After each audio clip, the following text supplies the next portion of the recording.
दोस्तों आज का वीडियो एक नई रिसर्च के बारे में है। एक रिसर्च की गई थी जिसमें पता लगा कि कौन से ब्लड ग्रुप को शुगर होने की संभावना ज़्यादा होती है। आपको मालूम होगा 4 ब्लड ग्रुप होते हैं, ए बी और ओ। इनमें से आपका कौन सा है ये आपको इजीली पता लग जाएगा। सारे लोग को एग्जैक्टली पता ही होता है नॉर्मली कई बार तो, परंतु इनमें से इंपॉर्टेंट बात यह है कि इनमें से जो बी ब्लड ग्रुप है उसको शुगर होने की संभावनाएं ज़्यादा बताई गई हैं। शुगर होने की संभावनाएं ज़्यादा बताई गई हैं। कितनी ज़्यादा? 28% ज़्यादा। 28% ज़्यादा का मतलब है कि अगर आपका ब्लड ग्रुप बी है, ए बी नहीं बोल रहा हूं, ए नहीं बोल रहा हूं, ओ नहीं बोल रहा हूं, बी में भले ही पॉजिटिव हो भले ही नेगेटिव हो, तो इस चीज़ के बहुत ज़्यादा चांसेस हैं कि आपको शुगर हो सकता है। अगर कितने ज़्यादा है? दूसरों से 28% ज़्यादा चांसेस हैं। इसका मतलब यह भी होता है कि अगर आप बी ब्लड ग्रुप के अगर आप हैं और आपका वजन ज़्यादा है या आपको ज़्यादा मीठा खाने की आदत है, तो आपको अपना वजन का ख्याल रखना चाहिए। इसके अलावा और दूसरी चीज़ें भी हैं, उसमें भी ध्यान देना चाहिए। अब अगर आपका ब्लड ग्रुप बी है तो इसमें आप कर क्या सकते हैं? देखिए 3 से 4 चीज़ें हैं, वैसे मैंने पहले भी बताई थी, एक बार फिर से रिपीट कर देता हूँ।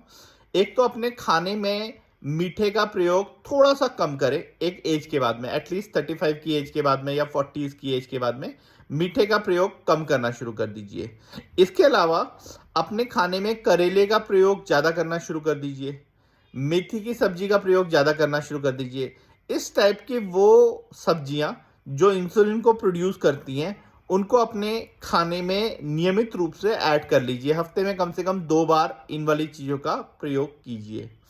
इसके अलावा एक चीज़ और है जो कि मैंने आपको कुछ दिन पहले भी बताई थी। एक रिसर्च और हुई थी जिसमें था कि अगर कोई हाइपोक्सिया में जाता है तो उसका जो ब्लड होता है वो शुगर को चूसने लग जाता है।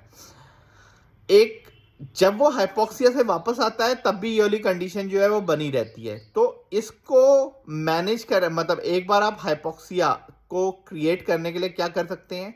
ऐसी एक्सरसाइज जैसे सीढ़ियाँ चढ़ना उतरना, मेरे ख्याल से उसमें सबसे कॉमन एक्सरसाइज है। इसके अलावा अगर आप रनिंग करना चाहते हैं या कोई और एक्सरसाइज जिसमें कि आपकी सांस फूलती है, ये वाली अगर आप एक्सरसाइज करते हैं तो that will help you. Kapalbhati और प्राणायाम जिसके बारे में कहा जाता है कि ये शुगर को काफ़ी ज़्यादा कम करती हैं, तो उसका भी तरीका यही है। सबसे इम्पॉर्टेंट पॉइंट ये है कि अपने कॉर्टिसोल लेवल को कम करने के लिए जितना हो सके उतना खुश रहें।